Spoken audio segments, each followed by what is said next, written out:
Start recording. We start that. Okay, you ready? Yes. Okay, we'll call the meeting to order. And roll call, please. Delmeyer, Here. Kiesling, Here. Klinkhammer. Here. Miller, Here. Reich. Here. Okay, I'm assuming no citizens input. I'll go to a motion to approve the consent agenda or anything else for separate discussion. So moved. Second. I'll roll. Klinkhammer, Aye. Miller, Aye. Reich, Delmeyer, Aye. Kiesling. Aye. That's approved 5-0. We'll start with the library. You hear me okay? No, because we're doing that microphone, but it's fine. I did a sound check. So your time this evening. My name is Susan. I'm the library director for the Butte County Library District. I joined just in the middle of May, so I've just been here a couple of months. I came by way of Wisconsin. I was the executive director of the Wisconsin Library Association for about 4 years. So I wasn't working in libraries, but I was working with a lot of libraries and doing lots of advocacy work with the legislature there and continuing education, things like that. And before I worked in libraries, I actually had a whole other career in fundraising and corporate communications. So I like to think I bring a different perspective to this work, and I like to think of myself as an ambassador for libraries, so not just our library here, but libraries in general. So thanks to you for having me with you tonight. I thought what I do is go more in depth about the information that was provided in the annual report we released last month, which I have extra copies if you'd like to see that, and give you some specifics about activities here at the Asbury branch. I'm going to also talk about some of the things that we have in the works, and of course, I'd be happy to answer any questions you might have. So when I was preparing this presentation, I read your city's strategic plan, and there was a reference made to Asbury not having a downtown or a main street, and that whole idea of sense of place. And I know that that can be a struggle in a community like yours where you don't have that center. And I think that's an area where our library can be a natural partner for you. So keep that in mind as we talk tonight. And I know that you made a significant investment in our library, and we are very grateful for that. And so hopefully you will come away from this presentation knowing that we have been very good stewards of your dollars. So first, let's start with cardholders. So our cardholders come from all around the county, not just the communities where we have our official branches. However, I think you're going to be pleased with the data I'm going to share with you. Next slide, please, Sarah. So as you can see, we have a little over 18,000 cardholders. And most of them, the biggest bite is from people who identify as having let Asbury as their home library. Now, our oldest active cardholders are in their mid-90s. 95 is the oldest. And our youngest is only 8 months old. So I'm not sure how that person got signed up for library right now. That's tough. Interestingly enough, we've seen a real surge this calendar year in getting new applications for library cards. We've had 2,012 people sign up for library cards so far this year, so about 200 a month across all of our branches. And I was at our Asbury branch a couple of weeks ago on a Saturday, and we had 10 people come in, almost one right after the other, wanting to sign up for cards. So our popularity here is really growing. So collection circulation. So the way our collection works, our physical collection works, it's what we call a circulating collection. So when we buy materials for the libraries, we buy books to put on the shelves, we don't just buy them for the Asbury branch. We buy them knowing that we have these 5 branches to fill. So if you as a patron check out a book at the Asbury Library and return it as Epworth branch, it's going to get checked back in at the Epworth branch and be on the shelf there until it moves around. We also by intention, move items around between the libraries. We have a van that you've probably seen out in the parking lot where we move materials around, so new pieces, things like that. So if you are a patron at any of our branches, you have new things to browse. So we have more than just books in our library. We have games, puzzles, audiobooks on CD, box books, which are like kind of like audiobooks for kids, Wi-Fi hotspots that we check out, Chromebooks. And then we also have, of course, a very, very expansive digital collection of ebooks and audiobooks. In fact, some people interact with us that are very active patrons that never actually come to our building because they're using all of our electronic resources. So just some information about circulation from last fiscal year up through, since we have a quarter's worth of data this fiscal year. As you can see, the library card of Asbury are very, very busy. And in fact, below everything else on the water when it comes to circulation. So I'm not sure what's in the water here in Asbury, but you have a lot of readers. And then just by comparison, so, and I know that we've done presentations for you in the past, so this may be familiar.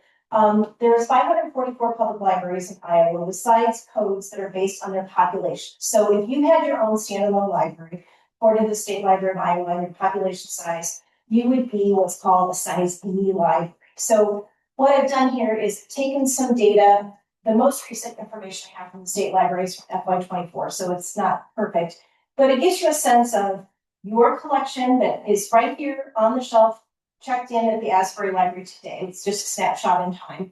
But what you have here versus what the average size of a size E library might have on their shelf. So as you can see, in many respects, you have actually more resources available to your patron, to your residents through our library than the average size E library. And then our library space is a little bit bigger as well. So a few areas that we've analyzed very carefully are hours of operation and how many people use our facilities. We want to make sure their resources are available when people need them. And even though we have patrons that only interact with us online, we provide a wide range of resources and services in our physical spaces, some that you may not be aware of. We give you access to computers, printers, fax machines, notary services, access to free Wi-Fi, meeting rooms. We have a great meeting room in the corner of our Asbury branch, study spaces, and more. And you don't actually have to have a library card to use our spaces. So we're not only just an important thing for our patrons, but also just for the community at large. So open hours. So as you can see, the Asbury branch is open 59 hours a week, which the average size E library is open 50 hours a week, so we're a little bit longer. We did a patron survey in September to query specifically our Epworth, Farley, and Holy Cross patrons to see if their hours were working for them. It's just been part of our strategic plan to look at that more closely. And as you can see, NICC is open longer hours, but as you may know, the public library that's at NICC is part of the college library. So we have a public library collection there and we pay into a position. So they're open much longer just because they're accommodating students and faculty. So they skew our results a little bit, but as you can see, by and large of our branches, Asbury is open by a few hours. So we did this query of our, next slide please, we did this query of our Epworth, Farley, and Holy Cross branches, and after much discussion, you're going to be first to know this. We haven't actually announced this to anyone else. We are going to be expanding our hours in Epworth and Farley and Holy Cross. 4 more hours in Epworth, 5 more hours in Farley, and 3 more hours in Holy Cross. And overall, you'll see a greater consistency between the hours between those branches, and that will go into place on January 1st. So you were the first to know about that. Another important area that we pay careful attention to is how many people are actually coming to our library. So as you can see, Asbury is once again, our highest performing branch. Now I will tell you that there was a period of months in part of fiscal year 24 and part of fiscal year 25 where our automatic gate count was sometimes double counting. So that is perfect data, but even with that aside, if you look at first quarter of FY26, you're way head and shoulders above all of our other branches. So I think people really like coming to your space. So over the past few years, we've had some changes in our programming team that's led to some gaps in staffing and impacted our ability to offer as robust a programming menu as we'd have liked to offer. But I'm happy to report that we are now fully staffed: a Storytime librarian, a teen and adult services librarian, and a children's librarian. The Storytime librarian has been with us since 2019, the children's librarian since last fall, and the teen and adult services librarian has been with us since March. And this team works very hard to fulfill our fundamental purpose around lifelong learning and building literacy skills. And they're doing a great job of building relationships with families and individuals, and really helping to build a nice community here at Asbury. So number of programs and attendance. So as we've become fully staffed, our program numbers have increased. Now, if you'll notice on there, how closely you can read that, but in fiscal year 24 and 25, we were lumping our teen and adult programs together. Now that we have a staff member who is actually developing programs just for teens. God bless her. She works with teens who are the most fickle group of people you'll ever work with.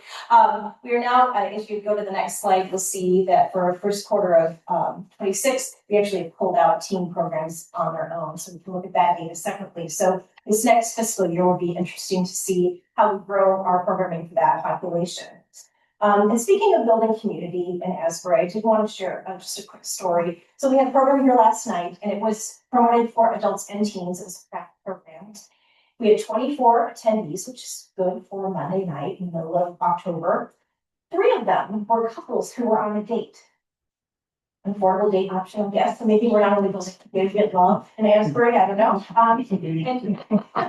And we have some teens and seniors that have been coming and going to programs together frequently enough that they've gotten to know each other. So there's lots of multi-generational conversations happening, which I think is a really nice testament to the value of library programs and kind of a, it's difficult to measure, but I think a big benefit. So yeah, love and building from Asbury. So community engagement. So outreach and what we call community engagement is a big part of our 5-year strategic plan. So much so that we hired a community engagement librarian in 2023. And since then, she has done a masterful job of getting us outside the library and into the community to promote and share our services. And the lion's share of our efforts have actually been happening here in Asbury. So stay on that slide, please. Sorry. We have Lydia, our community engagement librarian, visits local childcare centers to bring library materials and storytime to kids. So including, she has a standing appointment at Frog Hollow, which is just down the street. Senior outreach, we are in the perfect neighborhood to do senior outreach. And we currently visit Hawkeye Care Center and Grand Meadows Senior Living to do library visits, deliver requested items and more. We're also doing lots of community events. You may have seen us at your Halloween parade last Friday night, our band and our bubble machines. We're everywhere that we can be. And if you think of a community event that you'd like to see us, we love to hand out candy and tell people about the things we do. We again like to be ambassadors for libraries. Some of our community partnerships include working with Dubuque County Extension on their free plant program, which some of you may have gotten sweet potato plants from us this past summer. We've been doing that for a number of years. It's really fun. We do a battery drop-off program here at the library, and we favorite partnership is our partnership with Delaney's Ice Cream. They do all kinds of rewards for kids that read certain numbers of books and things like that. We also have started a very successful library volunteer program, which I'm not sure if you're aware of, but it happens here at Asbury. We started it in 2024. This past fiscal year, we had 31 individuals who put in 369 hours of volunteer work. So they do things like shelf reading and putting together packets for kids programs and things like that. So it's teens and adults, retirees that walk over from where they live in the neighborhood and help us with things. So I want to make sure you're aware of that we're kind of building a little network of volunteers here in Asbury. That's been very helpful to us. So future plans, what are some things that you can look forward to seeing from us? So we'll continue to build that ebook and audiobook collection. We have more and more people that are asking for those things, but I'm here to tell you books are not going away. You may have read in the Telegraph Herald this week that a big book distributor, Baker & Taylor, is going out of business. It's really not impacting us. We had moved away from them several months ago.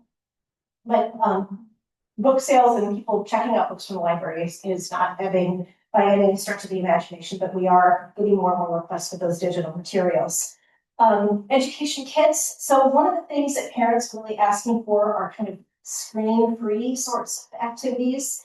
And so our children's librarian, Julia, has put together a plan to purchase some education kits for kids ages, I think the highest grade is maybe 6.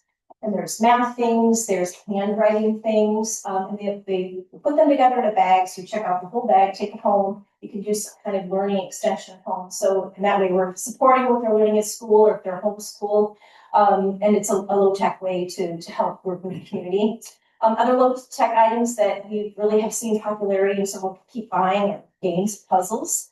I know Van's wife, our Van is our trustee that represents Asbury, and his wife is a puzzler. And then we're targeted marketing to groups that I think we're missing. We have a lot to offer business professionals, especially small businesses that you don't really think about. We've got a lot of free resources available to them. I came here from a library in the Des Moines metro area where we had an investment database, and there was actually a guy that started his own investment firm, and he realized that we had access to the same resource that he did, that he was paying for. So he got a library card and got rid of his subscription. So I think there's some things that we offer that small business owners or people that work from home don't realize. So we're going to do some marketing to that community. And then I'm going to say this everywhere I go this year. I'm going to talk a little bit for a minute about our databases because they're the most underutilized resource that we have. Databases are just digital resources websites that you can access using your library. Momatrix is the newest one. It sounds like a pharmaceutical. It's not. It's a test prep software and it has resume preparation. It's from the state library. It's free to us. And we try to make it available and promote it as much as we can. If you've got somebody in your life that's maybe studying for a college admission course or the GMAT, they have study materials and you can buy those materials. They're super expensive. So that's available with your library card. Other things that we make available, the People's Law Library of Iowa. It's not legal advice, but it does take legal information and explain it in a way that you then can get to an attorney maybe and have a little bit be more well-informed, have a more well-informed discussion. Newsbank is a database with your library card. That's how we access the digitized version of the Telegraph Herald every day. So you didn't hear from me, but you could cancel your subscription and just go online with your library card. Mango Languages is a language learning center. So if you're going to be traveling abroad, you might check that out. Canopy is streaming movies. We don't talk a lot about that, but that we have a streaming movie database that's free to you as a patron. And then Chilton Library is a really interesting database. It's an auto repair manual. And we actually did have a guy come in the other day that said, I've got a 19 whatever something and I want to look this up, and we helped him get connected with it and he was able to look at it. So we don't talk about those enough, and I think that they are invaluable resources, thousands of pieces of data that are at your fingertips. So as an ambassador for libraries, I'm sure you're aware of the offer those to you.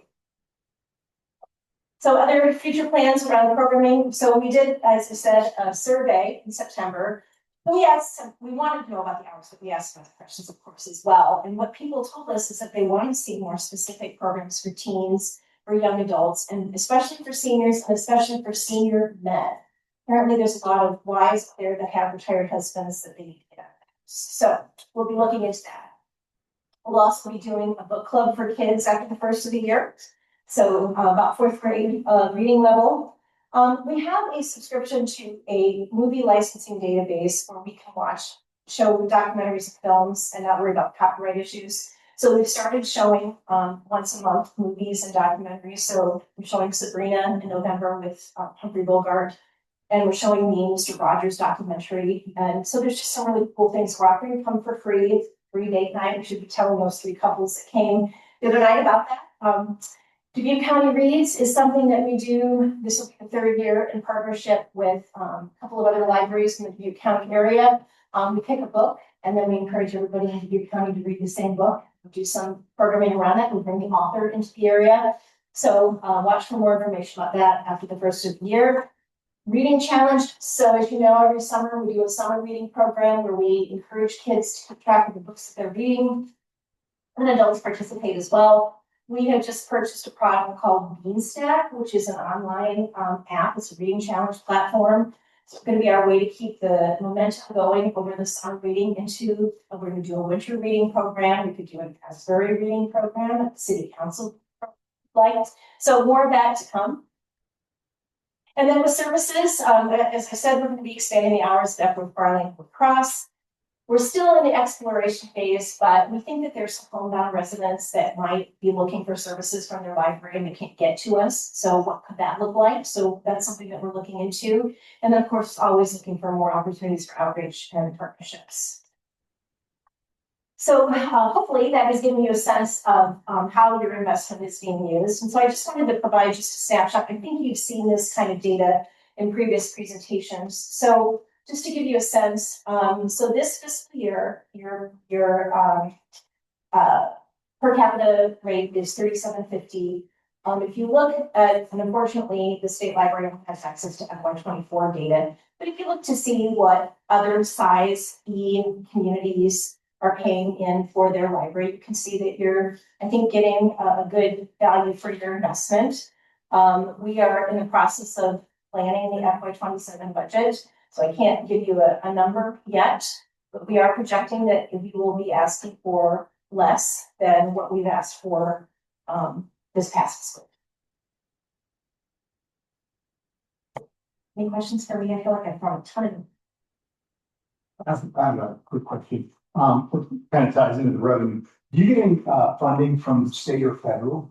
We get funding from the state. We participate in the open access program, and we also participate in interlibrary loan. So because we make our resources available to other libraries in Iowa and to other people that come from other communities that participate in open access can get a card with us.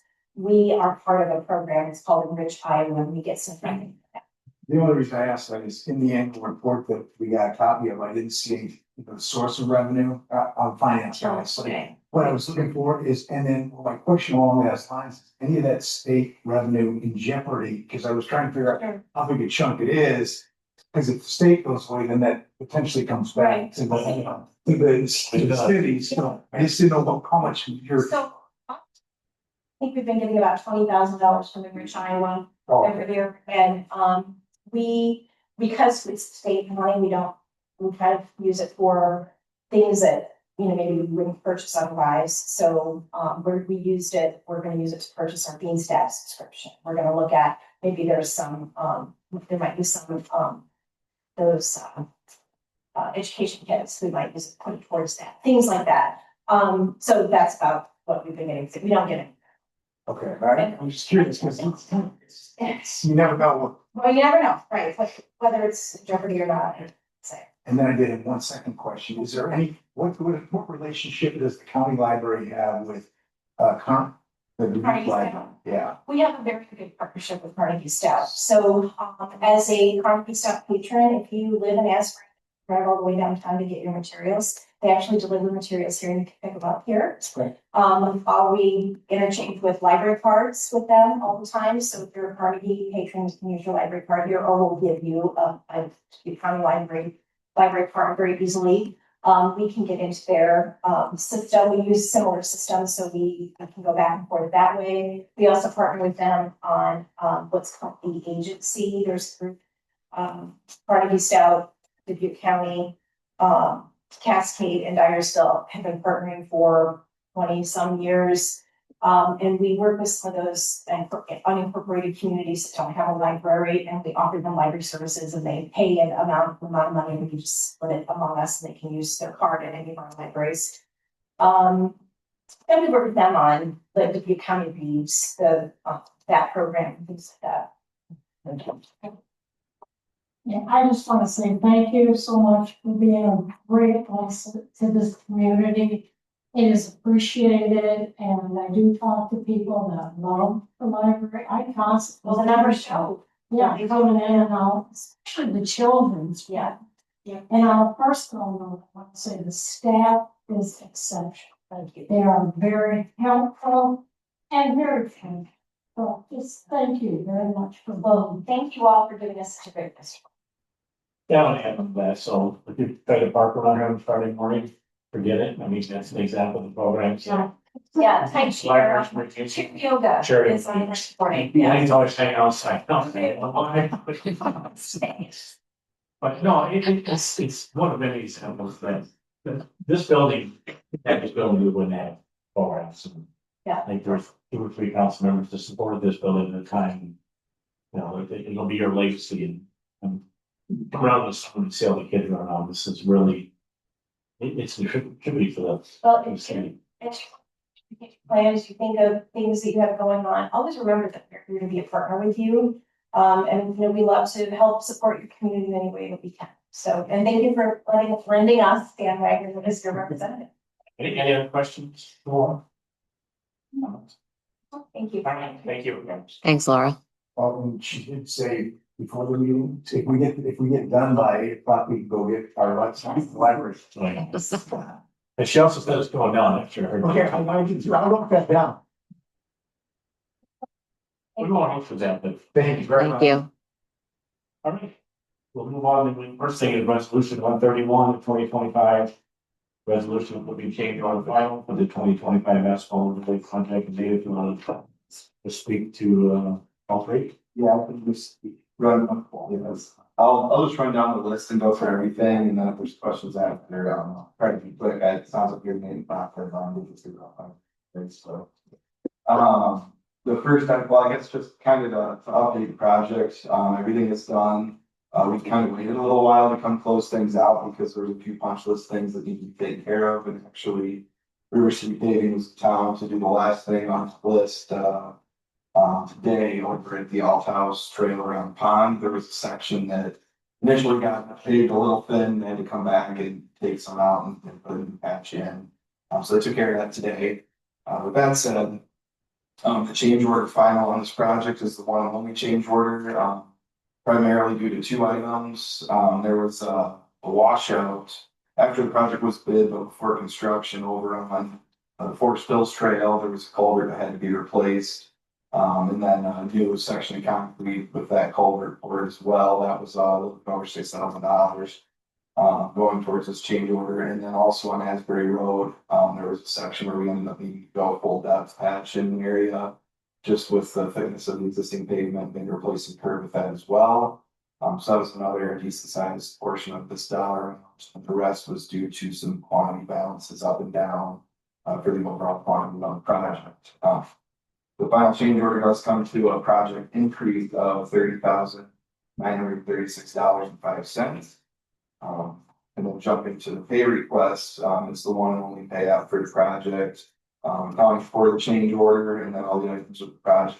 That amount would be $856,077.05. And then the rest of the items in this packet are your typical substantial completion certificate. The item I always put on that is the date was established as October 10th for substantial completion this year. There is a 4-year warranty on this project, so that date then will extend out to October 10th of 2029. And then there's the statement of final completion and the acceptance of work and release of claim. So with that, we just be happy to answer any questions. Otherwise, we would recommend approval. Did they finish up all the seating? Yeah, all the seating is done. There were some spots that were seated late. Dane Hanson with Jake Price said that in the spring, if there's areas they need to touch up, they will come back and do that. Which is pretty typical. They cover washout areas too. Yeah, I mean, if something were to wash out, they would have to cover that on. And we've actually had luck and we've done these overlays like on Hidden Meadows. That's probably steeper than anything we did this year. Maybe some of the stuff out in that Tuscany area is steep as well, but I don't foresee anything washing it up. Did they finally get all the dirt off the trails? They went and cleaned that up again. Actually, it sounds like they're gonna send another guy here in a day or two once it's dry. That's right. Sorry. Thank you. So they've been on that, but that was part of that punch list. Right, you motion to approve? I'll make a motion to approve resolution number 131 of 2025. I'll second. Any discussion? Call roll. Linkhammer, Miller, Reich, Aye. Dolmeyer, Kiesling. Approved 5-0. Resolution 132, 2025. A resolution approving payout final 2025 asphalt overlay project. I'll make a motion to approve resolution 132 of 2025. Pay application final for the asphalt overlay project. Motion second. Just one question. You did say that the final price incorporated the change order, right? Yeah. Yeah. Call roll. Linkhammer, Aye. Miller, Aye. Reich, Aye. Dolmeyer, Aye. Kiesling. Approved 5-0.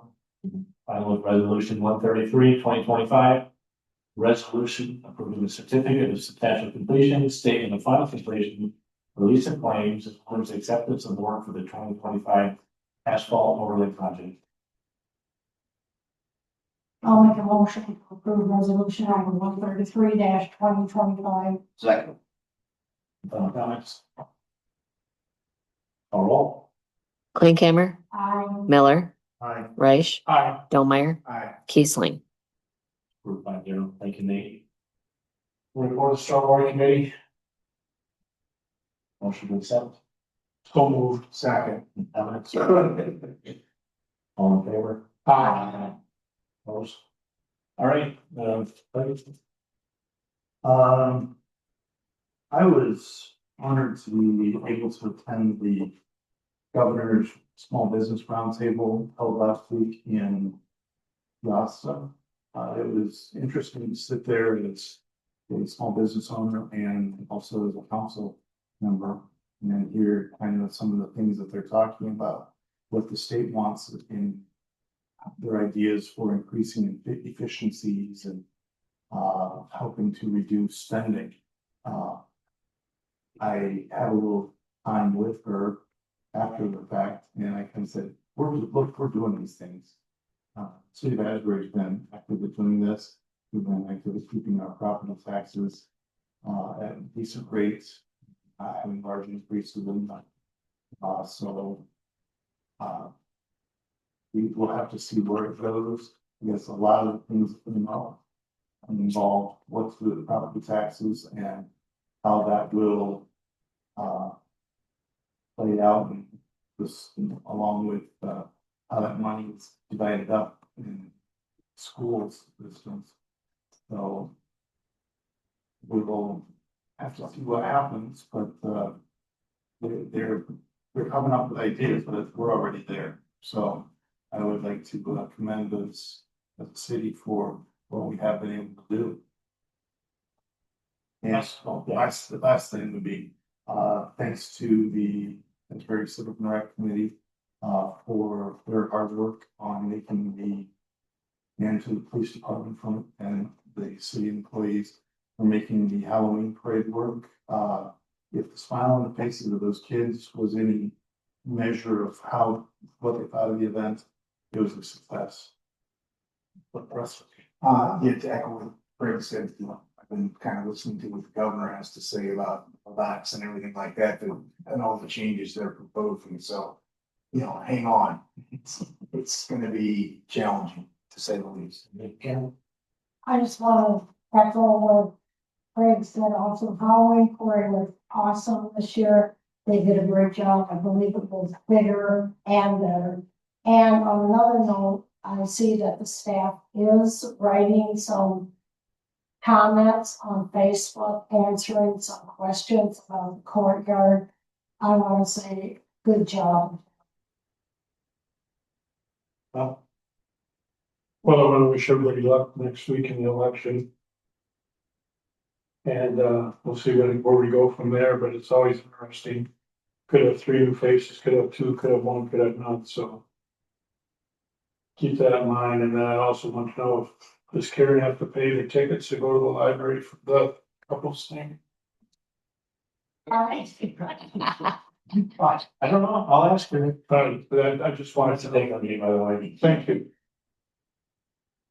Yeah, just, this is the first year that I ever worked the Halloween parade at the beginning. I can tell you that there's a lot that goes on there, lining people up and getting people organized like this. So I didn't get to see the end, the first time ever, that I didn't get to see the end. And, it was good. It was a lot of fun, and there were a lot of happy. So, good job. All right, so Craig, I honestly believe you were right as a small business person. I really don't, you represented the city, but we weren't. So Beth and I heard about this, which read in the paper like everybody else. Beth dropped in with the Carrie and Senator Coker and Congresswoman Lundgren and asked them why we were there and Senator Coker responded to Beth, and I'm going to share part of this, and she said, and I quote, I recall a lot of city hired administrators like yourself that are protecting salaries and strongly against property tax that was proposed. So I had one response to that. Wow. I mean, she thinks Beth is speaking on behalf of her own salary, but we care about property owners or residents of the city, which she is one, who has watched our budget to the point we have $12 million in reserve. We're the envy of pretty much every city in Iowa, and Senator Coker has to tell that her only incentive They're wanting to protect the existing property tax system, their own salary. I guess my message to you, and I'll forward this email on, it's been a public record, I'm sure that will carry the way, but just hang on your hands, because you know, they want to come after us. You know, I could cut salaries by 20%. I guarantee that the cost savings to any of us as a property owner is less than we're paying in car tag, license plate renewals. You know, that they downsize their government, oh, that's great. If they want to give away everything they can on the city, but they don't have to deal with the consequences of it. I believe that myself and Beth, and I think Russ, you and I have pretty outspoken at that meeting with the two of them. They don't want to hear from us. They want to hear from people that believe in their beliefs rather than real life solutions. And I'm sorry, I just think, you know, when we met with Greater Dubuque and they asked, you know, about the legislature, we said, well, they vote along party lines. They don't want to hear what the, and that's not slamming against one party or the other, saying they don't want to hear what the locals have to say. And they're very willing to give away the money that they don't have to. Oh, look, we lowered the taxes for seniors. That's great, but they take the credit, but we as a city have to make up that deficit. So it's going to be all right. They're not done, and I hate to think what's going to come out of the next session. But if you have an opportunity to voice an opinion, don't pass it up. First, in Beth's case, she did, and this is what she had to say about that. If I recall correctly, you have your opinions and voice on record for recent property tax bills for the Senate subcommittee hearing. Now she goes on to say that you're only worried about your salary. So I don't know where they're coming from. I'm pretty sure that we all pay the same taxes as the rest of the residents. We're not raising them on everybody but the 5 or 6 of us. So it's disappointing. I thought this response was inappropriate at best and really wrong, the bare minimum. So it just set me off there. You're Yeah, forwarding the calls, Huh? you're gonna forward Yeah. them. Nothing against you, but they know where we stand as a council. And they did not want to hear our opinion one bit. They heard quite a bit from other small businesses. And I mean, there were 2 Lee County supervisors there. And Wayne and Harley. Yeah. Don't say no. Just lucky guess. they were taking the task on it as well, on what to do with property taxes and this, And that for the school board? not that I'm. Not the word, but it represents 48% of your tax bill was not there to talk about property tax reform. Okay, anyhow. Anything else? I need to get off the soapbox, Sarah.